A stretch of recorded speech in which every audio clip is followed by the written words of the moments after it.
Быйыл бастаған сол ақшаны қайтадан келіп тиісті бермеймін.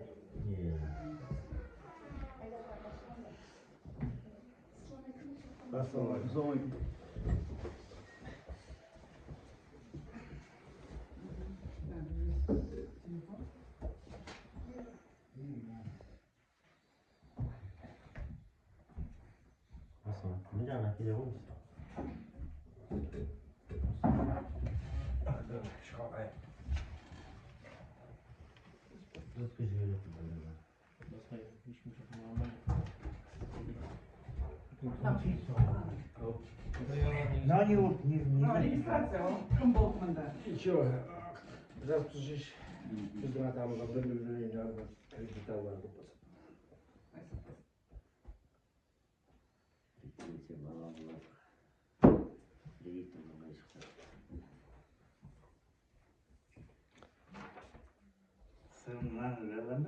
Yok, sırrı biz sizge biz ne qozaqnatız degan. Ha, сельское хозяйство.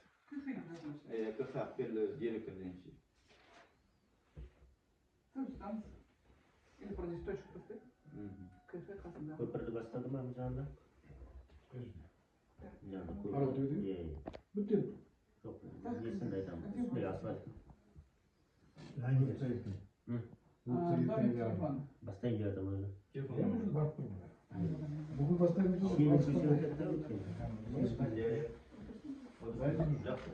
Объяснил шамал екен, да? Объяснил.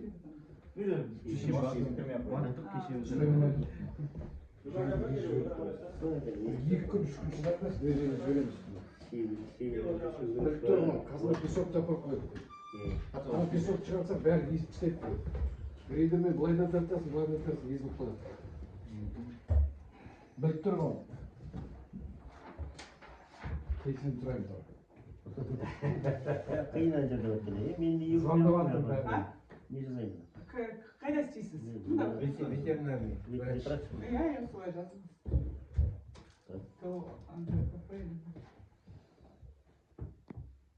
Жұмыс орнында.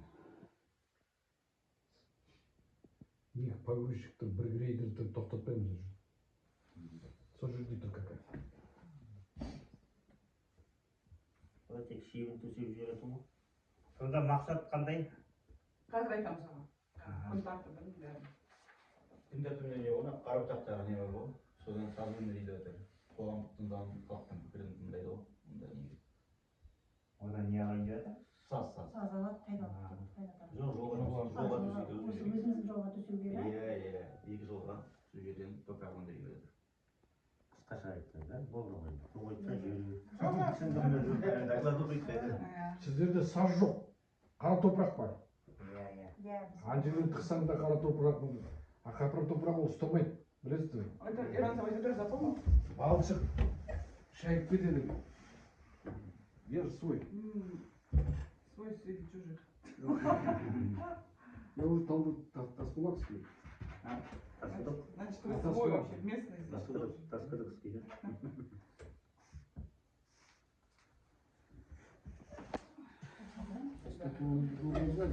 А? Жоқ, команда. Әуелден жүріп несіне оқып кеттім деп тұр. Мен қай жерді қолмадым, Қазақстанның барлық жерін қолдым. Негізі қайда? Негізі мына Ақтөбе облысы Ойыл ауданы дегенде. Алматыда тұрамын. 35 жыл болды. Өзім кіші жүзбен баршадым. Ойылды білесіздер ме? Дорожникпін, Қазақстанға алып жүр. Әлім болыз бұл? Адай. Жоқ, атырау адай бұл. Ана шиебін төсеп жүрсе болмай ма, арал төмен жанында? Проекті жазылмаған песок салды. Әлі бір талай жаңбырлар. Болмайды бір талай. Мен қазір нетсе движение лақтырамыз, моспен келеді де. Қорқып тұрған, өзімізде қорқып тұр. Осы случай болды ғой. Бір жылы осы мына жолды бірінде бір-біріне лақтырды ғой. Соны мына қарбатақпен, ана жер знак бар ғой, Аралтөбе, ана ненің Көктөбе знак бар, ана жерде білесіз ғой жолда. Аралтөбе знак тұр ғой. Сол жерге бұрында сазбаш төседі. Сазбаш. Үстіне ме, жолдың үстіне ме? Жолдың үстінде. Солаған ана үстінде гравийлер бұрынғы жол ғой бұл енді салынған жол. Сол көктемде сол жерден бастап сонау Аралтөбеге дейін машина итеріп барамыз. Тап сол жерге барса машина жібермейді ана сазына. Өйде сазы.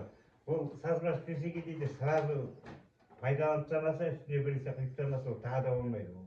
Ертең бара-бара мына жүрген кісілерге салынбаса сол қиын. Сендер топырақ қай уақытта аласыңдар? Жазда аламыз. Жазда ма? Қазір тек песокпен ғана ұстап тұра аламыз. Иә, қолмен. Қазір көріп тұрсыздар ғой, песок ұстайды тек. Қазір И дейді то ана ана Вашингтон Аралтөбені ұстамай несінде тұр. біздер вообще жүре алмай қаламыз. Ал бастайық. Қайырлы күн, құрметті қоғамдық тыңдалымға қатысушылар. Экологиялық заңнамаға сәйкес іске асырылып, қоршаған ортаға және халықтың денсаулығына тікелей әсер етуі мүмкін жобалар бойынша қоғамдық тыңдау өткізіледі. Бүгін қоғамдық тыңдалымда Батыс Қазақстан облысының Сырым ауданында орналасқан Қарабұтақ кен орнындағы сазды және сазды жұмыстарды өндіру бойынша тау-кен жұмыстары жоспарының әсері туралы есеп жобасы қаралып жатыр. Тыңдау өткізуді регламенттің 21-ші тармағына сәйкес қоғамдық тыңдауды өткізуді әкімшілік аумақтың бірлік әкімі аппаратының өкілінің төрағалығымен өткізіледі. Өзім төрағасы Талдау ауылдық округі әкімінің міндетін атқарушы Азамат Абдрашев. Тыңдаулар өткізудің 24-ші тармағына сәйкес қоғамдық тыңдаудың төрағасы Ашат қоғамдық тыңдауды және осы ережеге сәйкес хатшысын тағайындайды. Хатшы қоғамдық тыңдаудың хатшы кандидат ретінде ЮНИСЕФ жауапкершілігі шектеулі серіктестігінің өкілі Карпова Анна ұсынылсын. Дауыс береміз. Карпова Анна. Енді ағымдағы тыңдау регламентін бекітуді ұсынамын. Жоспарланған қызмет туралы есеп тыңдау 10 минут, жоба бойынша сұрақтар, ұсыныстар, ескертулер 10 минут, қоғамдық тыңдаудың қорытындысы 5 минут. Регламент бекіту үшін дауыс береміз. Енді қоғамдық тыңдаудың келесі сөзге деген ЮНИСЕФ жас жобалау ұйымының өкіліне сөз берейік. Сәлеметсіздер ме, құрметті тұрғындар? Қазір бұлақ алынды. Мен өзім Агвасова Нұргүл Сыбырғалиевна, осы компанияның инженері холл болып істеймін. И бізде руководитель проекта Ерлан Саубаевич. Осы докладта рұқсат берсеңіз орысша оқиын, потому что сөздер өте қиын мында проект бойынша. Шығындар дейді.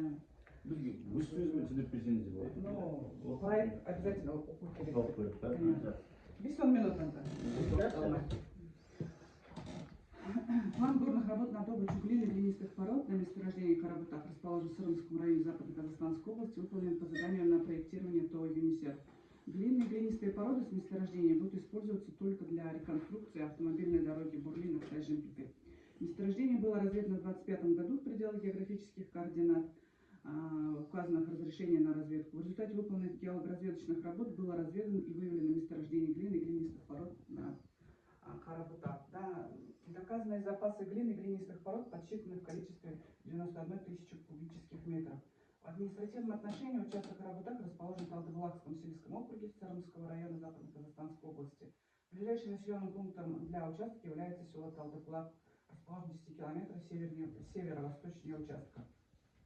Годовой объем добычи на месторождении глины и глинистых пород принимается в соответствии с горно-техническими условиями и по согласованию заказчиков. 26 год 64 200 кубов, 27 год 27 600 тысяч кубов. Срок отработки месторождений составляет 2 года. Режим работы на карьере предусмотрен круглогодично в одну смену продолжительностью 8 часов. Предусматривает следующий порядок ведения горных работ на карьере для осуществления последующих рекультивационных работ, выемка и погрузка грунта, транспортировка. Почвенно-растительный слой по карьеру будет срезан бульдозером и перемещен на границы карьерных полей. Обработка полезных ископаемых будет производиться экскаватором. Выемка глины и глинистых пород производится боковыми проходками. Глубина копания экскаватора 5-6 метров. Доставка полезных ископаемых осуществляется автосамосвалами марки КАМАЗ. Согласно экологического кодекса, относится ко второй категории добычи и переработка общераспространенных полезных ископаемых. Нормативное состояние от источника выброса до границы санитарно-защитной зоны принимается согласно приложения 1 раздела 3 пункта 17 по пункту 5 до карьеры предприятия по добыче гравия и песка. При разработке РОС были определены следующие показатели в окружающую среду. Атмосферный воздух. В проекте предусмотрен уровень загрязнения воздушного бассейна и приведен расчет рассеивания вредных веществ в период добычных работ с целью определения нормативов ПДВ для источника выбросов. Анализ результатов расчета показал, что максимальная концентрация по всем ингредиентам на границе санитарно-защитной зоны составляет менее 1 ПДК. То есть нормативное качество воздуха на границе СЗЗ обеспечивают и соответствуют гигиеническим нормативам к атмосферному воздуху и городских сельских населенных пунктов. Для снижения негативного воздействия на атмосферный воздух используются полевомоечные машины. Полевомоечные машины предназначены для орошения внутренних карьерных и подъездных дорог, пылеподавления рабочей зоны карьера. Эффективность пылеподавления составляет 85%. Процент пылеподавления принят согласно приложению 11 приказа министра охраны окружающей среды. Поверхностные воды ближайшим водным объектом для участка Карабутак является река Щедерты, протекающая на расстоянии более 3 метров южнее участка. Согласно ответа, выданном РГУ ЖЭК списку бассейновой инспекции по регулированию и охране использованию водных ресурсов, сообщает, что согласно координатам расположения участков проектируемой деятельности будет осуществляться вне территории поверхности водных объектов. Подземные воды на участке добычи отсутствует месторождение подземных вод, числящихся на государственном балансе Республики Казахстан. Согласно письму Национальной геологической службы в пределах указанных вами координат на территории участка нет, расположен в Сырымском районе, месторождение подземных вод, предназначенное для хозяйственного питьевого водоснабжения состояния рек, отсутствуют. Земельные ресурсы. Участок добычных работ не располагается на особо охраняемых природных территориях, либо отсутствие древесных растений, занесенных в Красную книгу. В период добычных работ будет контролироваться режим землепользования, не допускается производство каких-либо работ за пределами установленных границ. Период отработки месторождений строительных, капитальных, временных цехов, ремонтных мастерских не планируется. Отходы, производства в результате производственной деятельности на территории предприятия образуют следующие виды отходов. Смешанные коммунальные отходы, твердобытовые, смешанные, будет образовываться в процессе жизнедеятельности рабочего персонала предприятия и работы столовой. Для сбора отходов выделены специально отведенные места с установленными контейнерами для сбора отходов. Срок хранения твердобытовых отходов, а также входящих в их состав составляет не более 6 месяцев. Анализ воздействия показывает, что намечаемая деятельность положительно повлияет на социально-экономическую сферу путем организации рабочих мест. В целом, оценка воздействия на окружающую среду при проведении добычных работ показала, что последствия данной хозяйственной деятельности будет незначительным, и по пространственному масштабу воздействие будет локальным. На основании всего вышеизложенного данного проекта можно сделать следующий вывод, что при строгом соблюдении проектных решений в период проведения добычных работ интенсивность воздействия будет незначительной и допустимой. Проект бойынша доклад окончен. Сұрақтарыңыз болса, болады. Проект бойынша, жол бойынша. Өзімізге түсінікті сұрақтар ғой. Бұны да отыр сұрақтар. Маған өткен есі жоқ. Үшін жерді қазып, жаңағы неге жолға салайын деп тұрсыздар ғой, да? Қай жер сонда точкасы? Қарабұтақ. Қатшы деймін ғой. Пространство бірақ алып, жаңағы неге Чисто для қазіргі уақытта ана неден алып келіп жатыр ғой, басқа жерде. Тайпелде байланыстырамыз, кетеді, тайпелде кетесіз. Ана қазғанда көп кетесіздер. Қазылады ғой енді. Алынады топырақ. Ана жағы, тік жағы болып қалмасын. Просто тайпел болып қалсын. Ана жылқылар шауып келіп құлауы мүмкін, бір-бірін тапап жаңағы. Тек жағы болмау керек дейді. Пология как-то. Иә, тайпелдеу керек. Основной біздерімізде жаңағы Көп қаншалықты көп алайын деп тұр, көп алайын деп тұрған ба сонда? 2 жыл аламыз деп. 2 жыл Постоянно ала бермейміз. Білеміз. Арал түге жаққа қазір кетеміз қазір. Көп болса, мен сіздерге айтайын, 10 километр алып болды. Ар жағында еще 20 километр бар, біз ол менің естуімше ар жақта тағы бізде карьер бар. 10 километр, мына жолға саласы. Ол 10 километр кетеді, бізге тек қосу үшін аламыз. Бізге мысалы даже ана сіздер көріп жатсыздар ғой, біздер ана нені ауыстырамыз ғой трубаларды. Орнына біз қайттан өзінің грунтын салып жатқан жоқпыз. Ол қара топырақ деген. Ол ертең тұрмайды. Бір жарым күнде шайып деген. А бізге желательно сары топырақпен жапқан. Сосын іздеп жүреміз, ана жерді қазамыз. Қазіргі уақытта сіз басқа жерден алып келіп жатсыздар. Біздер қазір сіздер көріп жатсыздар ғой бәрін. Иә. Жолдың жанын қазып жатыр. Проекті біздерге разрешает жолдың екі жанын қазуға. Ол біздің жолдікі болып есептеледі, үкіметтікі. Түсіндіңіз? Сол жерден аламыз да қайтадан көміп кетеміз. Жалпы енді экологияны бұзатындай ондай ештеңе жоқ қой. Осы жерде жазып алады да. Осы анда көбіне экологияға байланысты айтып отырғасын айтамын. Ол экология ондай. Ал жаңа айтсаңыз дұрыс. Мұнай бірдеңе шығып кетіп жаңағы не болмасын. точкалары бар жоқ. Бізде ана жерде сай, мына жақтың бәрі бұлақ шығып кетуі мүмкін. Бұлақ шығып жатыр. Бұлақ шығып кетуі мүмкін. Соны бітеп кету керек негізінде. Неге? Той шыққан жақсымыз ба? Жоқ, ана Көзін ашты демей маған. жоқ, бұл жердегіге керек емес қазір. Бұл жерде. Біздің мына бұлақты тартып кетеді, басқа бұлақтар Бұлақ пайдаланып. жоқ анда. Подземный вода. Подземный Жүйесі жасадық қой. Кейбір жерлерден шығып кетеді біздерде ана жерде Болады, бұлақтар. иә, жерде, иә. Бұлақ Болады. шығып кетсе обязательно бітеп кетіңіз. Бітеуді қандырамыз. Жоқ, бітеп Жерді кетіңіз. қазғанда мына Ол түн басқа шаруасы далаға- дейді ғой. Мұнда бізде Қазір ешкім даладағы пайдаланбайды. шоқыр малдар бұлақ неге келатыр? Бітеп құлап өліп те қалып жатыр. Осында ол жердің бәрі бұлақ қой.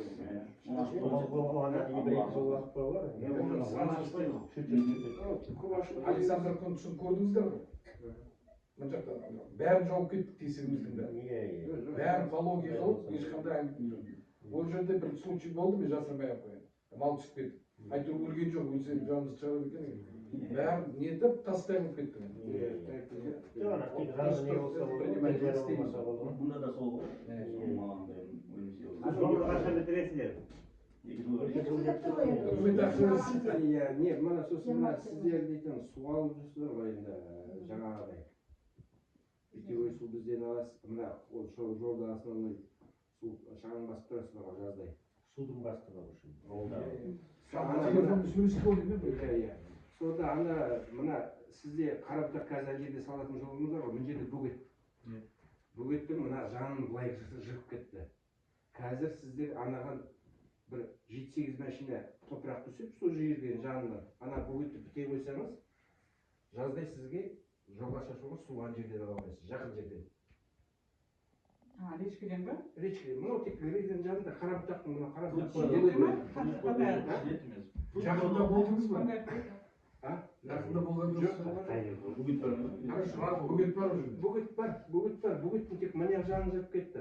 А бұрында ол дейтін 4-5 жылға дейін тұрып, мынандай бір қай бөгет? Где-то 200 келген тұрбасы талып қойды. Ана дейтін қардың суы жиналады да уровеньға келіп анадан ағып кетеді де қалғаны қалады солай. Ана жерде қалып жүр. Енді мына соңғы жылдар 20 жылдай болды қаралып қалған жоқ, сосын анау дейтін жанынан жырып кетіп тұр ғой. Жақсы, түсінікті. Ана жерде өзіңізге енді су алуға да жақсы. Мына жерде егін салатындарға да әйтеуір ылғал тартады. Суылса алла берсін біздегі асфальт төсеп 4 шақырым асфальт төсеп берсе болды емес пе? 4 шақырымға енді ол бұлардың ұзырында болмас енді. Знайын дейді ғой, 4 шақырым. Жақсы жоқ сияқты дейді ғой. 4 шақырым мынаған ба? Енді мынау ғой. Иә, біз 4 шақырым. Енді ана елдеріңізге бұрылды көрдіңіздер ғой. Көрдік. Бір қуанып жатқан адамды көрмейміз келіп. Группада жазып отыр бізде бәрі қуанып. Сіздердің группаларыңды біз қайдан білеміз? Ана водитель мұршақтікі ғой. Сол айтып, ой аға біледі. Нағыз сол бұрышымыз бізде қар ұстайтын. Негізі ана су жеп биік болған жақсы айтсыз. Қар ұстаса. Дәл сол тұста жолдың қарама қарсы бетінде 1,5 километр снегозадерживающее устройство болады. Ана жердегі тұр ғой да. Дәл сондай 1,5 километр проект бойынша. Мына сіздер неге шығасыздар основной жолға? Соның мына жағында 1,5 километр не болады? Мамандар сынар ғой, есептейсіңдер ғой. Жоқ, енді ол көп жылдық не бойынша есептелген ғой проектте. Қардың жиналуы, ненің бәрі дәл сол жерге істелген. Енді ана жағында көрдіңіздер ғой. Аралтөбеге кетіп бара жатқан жерде 3,5 километр бар. Созылып қазір келеді. Жолдан ауыстырған жоқ па сол? Бұл по проекту. Ана жерде Осыны айналасы естейсің, бізде көктемде жаған болып тұр. Қашан бардыңыз ол жаққа? Уже укреплять етіп жатыр ғой осы жерде. Келесіңдер ғой, бетіне біресе төсейсіңдер ме? Асфальт айтпаймын ғой енді ертең бұларда отыр. 2 километр асфальт, 1 километр былай, 1 километр былай. Жымпиты жаққа 500 метр, бері қаратай 1,5 километр. Аралтөбеге бұрылатын не бар ғой, соны да алып кетеміз. Тек просто кішкене погода не етіп тұр. 2 километр дейміз. Барлық 2 километр. Иә, соны айтамын. 1 километр былай, 1,5 бері қаратай, Ақсай жаққа.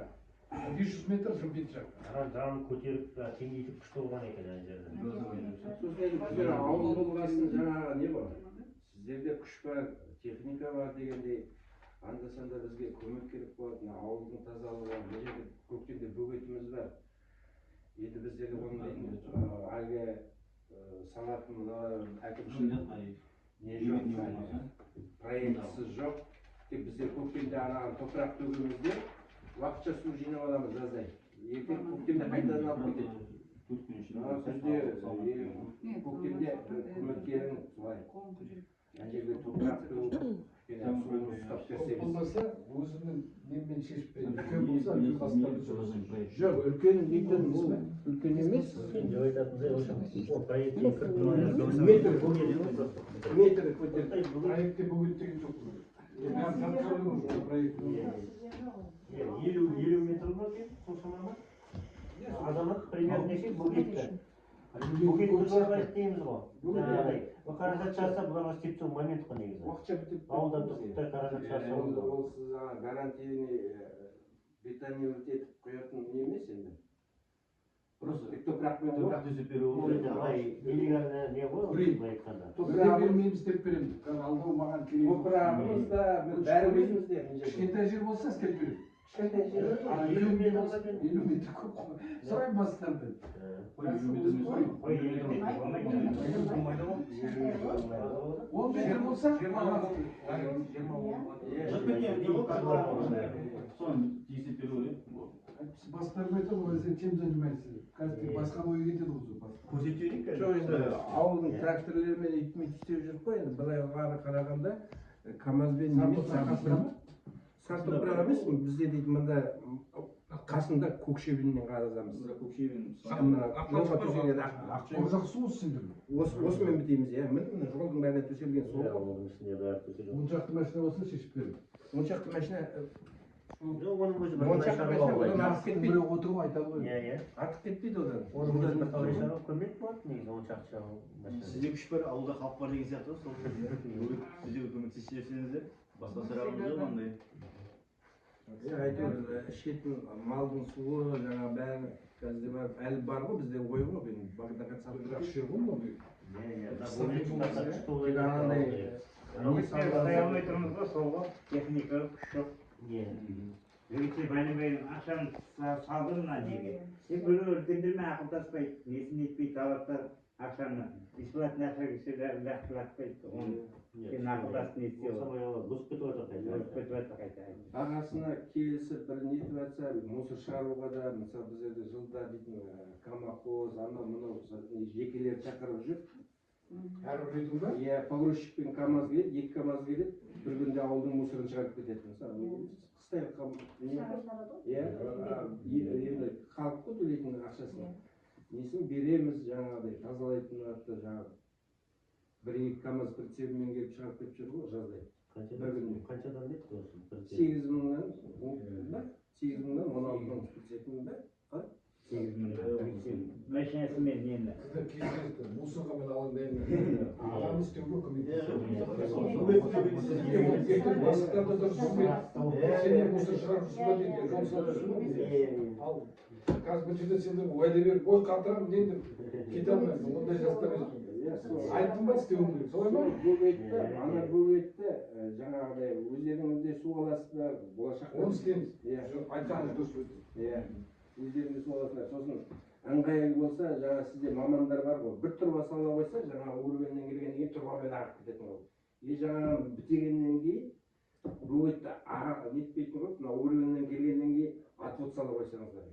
Әйтеуір тұрады ғой. Отводпен кетеді де, отводты алып кетпейді ғой. Үлкенде отвод салса. Бульдозер не бар ғой, қашқасы отвод деген не дейсің? Дұрыс айтылған. Сізге де пайдаланып Иә. Екінші. Тағы осындай мәтінде екінші жоба бар. Батыс Қазақстан облысының Сырым ауданында орналасқан Қарабұтақ кен орнында саз және саз жұмыстарын өндіруге арналған тау-кен жұмыстарының жоспарына ықтимал әсерлер туралы есеп жобасы. Осы бойынша Қанша ақша түсіндірсе Ауыл